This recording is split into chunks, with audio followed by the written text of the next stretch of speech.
Saludos, buenas, ¿cómo están ustedes, amigas, amigos? Esto es Al Detalle, aquí en Teleradio América, canales 12 y 45. También nuestra plataforma en Facebook, en Instagram, nuestro canal de YouTube, Abigail Soto TV. Todos estos medios a su alcance, para que usted esté enterado de lo que pasa en República Dominicana y el resto del mundo. Claro está, a nivel noticioso. Recuerde que está en el programa de las grandes entrevistas en las tardes dominicanas. Doctor Manuel Escoto. Buenas tardes, don Abigail Soto.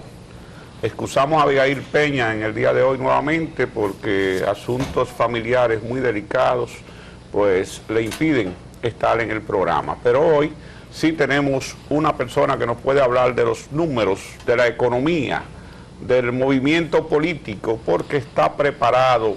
Es un hombre prácticamente de los medios de comunicación, profesor de la Universidad Autónoma de Santo Domingo, economista y alto dirigente de la Fuerza del Pueblo, licenciado Dari Javier. Bienvenido. Gracias, un honor estar con ustedes aquí, pero te adelanto que yo no soy candidato. No, yo no. Porque me diste un currículum. Pero hay que... Pero hombre de la Fuerza del Pueblo. Pero tú eres un hombre de la Fuerza del Pueblo, eres profesor, eres un economista que conoce, y no todos los hombres brillantes pueden ir al Congreso y a la presidencia, a la vicepresidencia, algunos se quedan para asesorar. Gracias, gracias. Mira, quiero que me permita un segundo. Adelante. Para expresar mi abrazo solidario para un amigo como es Abigail Peña, ante la muerte de ese familiar que tú señalaste, y hacérselo por este medio, tanto de ese caso como el caso particular de su hijo. Sí, en nombre de Abigail, gracias. Hay que decir que en estos momentos están en la funeraria Blandino, con la muerte pues ahora de un sobrino de 29 años, muchacho sano, sin ningún tipo de problema. Pero nada, la vida es así, acababa de pasar el dolor de su hijo y ahora este hecho. ¿Qué otro hijo? Que es otro hijo prácticamente para él, pero Dios le dará pues la tranquilidad, la paz que en estos momentos se necesita. Dari, Leonel Fernández ha venido cuestionando los datos del Banco Central, los datos que da el gobierno. En realidad, ¿cómo está el país en este momento a nivel de la macro y la microeconomía? Muy bien, mira, voy a tratar de hacerlo de la mejor manera entendible para que nosotros y quienes nos dedican un minuto desde su casa o por las plataformas que ustedes tienen, lo puedan entender. Mira, este gobierno comenzó con un malestar muy mal, en el sentido de que el gobierno comenzó manipulando las cifras.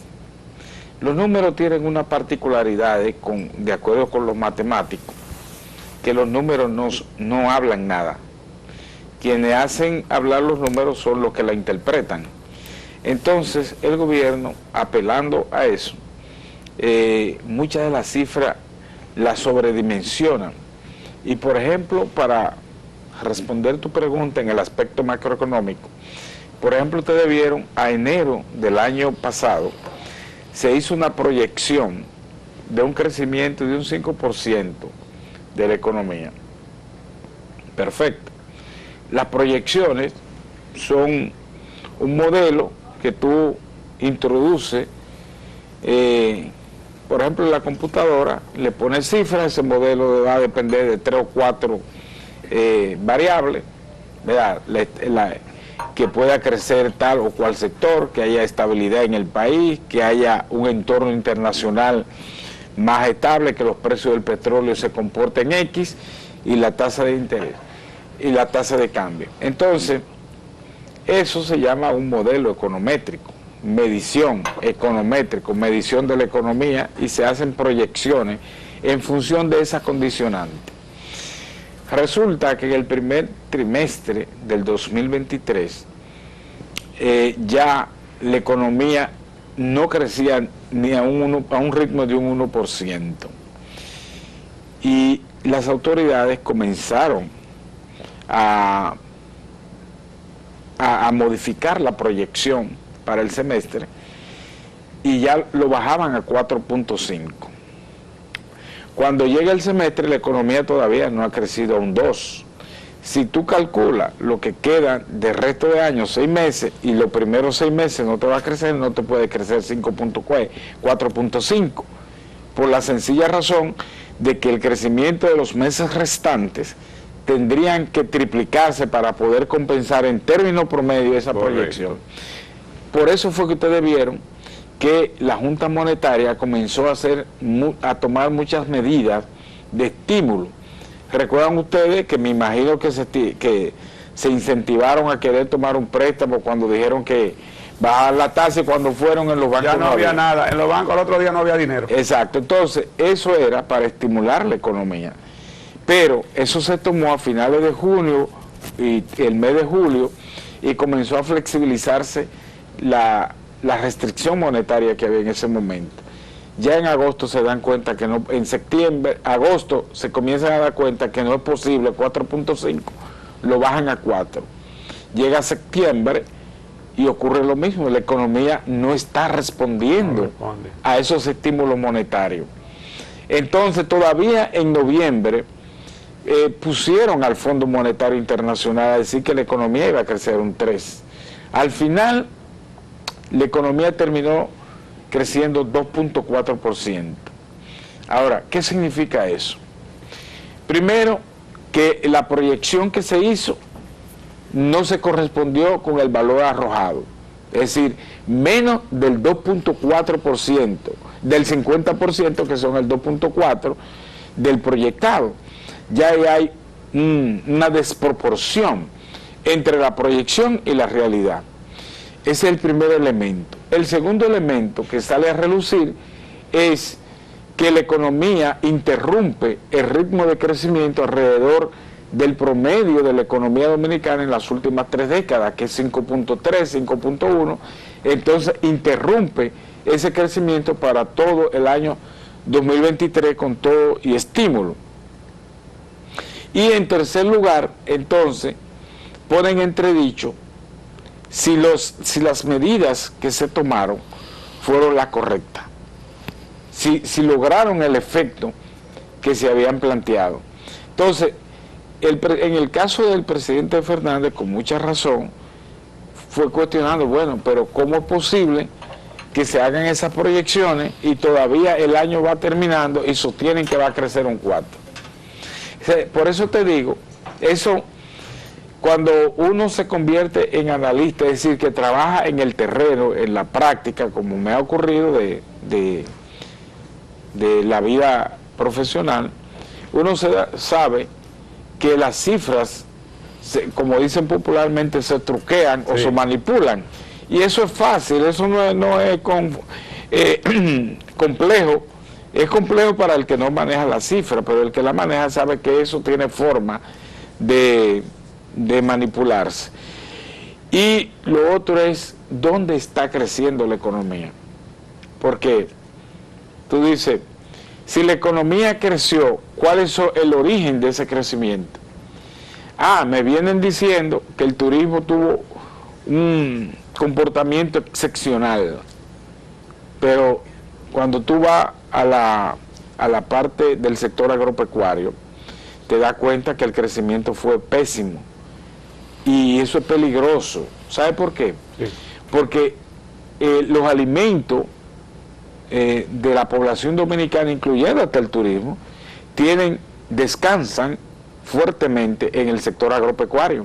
Cuando tú vas a un resort, ¿qué tú encuentras? Lo que produce el sector agropecuario: arroz, habichuela, víveres, pescado, huevo, pollo, tú lo encuentras ahí. Sí. Entonces, ahí nos damos cuenta de la importancia, el peso que tiene ese sector por encima de un sector tan hipersensible como es el caso del sector turismo, que demostró en la pandemia que era el sector más sensible que tiene la economía a pesar de su importancia, porque sigue siendo importante, pero no por encima de la mediana, pequeña empresa y por encima de lo que es el sector construcción, industria, energía y agropecuario, que son los sectores que mantienen el fortalecimiento de la economía, como quedó demostrado en esta etapa de la pandemia. Esa es la realidad. Esa es la realidad. O sea que el país entonces en estos momentos no tiene expectativas de mejorar los niveles de precio, los niveles de ingreso, los niveles de mejorar los niveles de pobreza. Eso, con ese crecimiento de 2.4, no hay manera de que se pueda verificar. Déjame ponértelo en contexto. Estamos en una etapa muy fuerte del proceso electoral dominicano. Un proceso electoral que casi se lleva el primer semestre del año. Entonces, cuando tú buscas la historia de la economía dominicana en los procesos electorales, te das cuenta que la economía se contrae en los procesos electorales. ¿Por qué?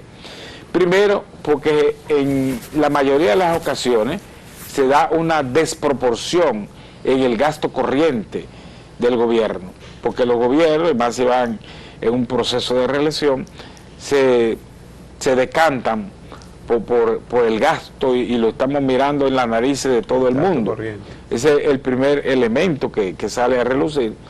Lo otro es que lo que motorizan la economía, que son los inversionistas, los que aportan el capital, se quedan observando de cuál será el resultado del proceso electoral y el rumbo que va a tomar la economía, qué medidas pueden tomarse post elecciones fruto de la distorsión que va a recibir la economía. Ese primer semestre te va a dar fuerte, te va a contraer la economía y obviamente va a incidir en los precios, como tú bien señalabas. Pero agrégale a eso, que quizá ustedes y también los que nos están mirando en sus hogares deben estar pensando esa información que se repite cada rato, que la inflación bajó. No, la inflación no bajó. Lo que baja es el coeficiente o aceleración del crecimiento de la inflación. Es decir, si ya entramos en febrero, ¿verdad? Si la inflación en enero, que vamos a ver cómo nos dice el Banco Central, fue por ejemplo de un 5, y la inflación para febrero termina en un 2, no significa que la inflación bajó, sino que creció menos en febrero que en enero. Y entonces hay una métrica, ¿verdad?, que es lo que se llama meta de inflación, en el cual el Banco Central se traza que la inflación no crezca más, digamos, 4.5 o 4 en República Dominicana, y lo que se está buscando es que esa inflación, cuando crezca, se mantenga en ese nivel. Pero eso no significa de modo alguno que la inflación baja, porque cuando tú te vas a la inflación acumulada, tú te encuentras con un 26%. Cuando tú vas al supermercado, o todos vamos al supermercado, a las tiendas, a los lugares, nos encontramos los precios altos y la gente se pregunta, el camarógrafo, ustedes, yo, bueno, ¿y a dónde que dice que los precios están bajos? Pero lo peor de esa acumulación de precios es que se da a un ritmo de por encima de un 7% en el sector de los alimentos. Que es la parte más sensible. Que es la parte más sensible. Vamos a pedir tu anuencia, y también a ustedes, amigos televidentes, para una pausa.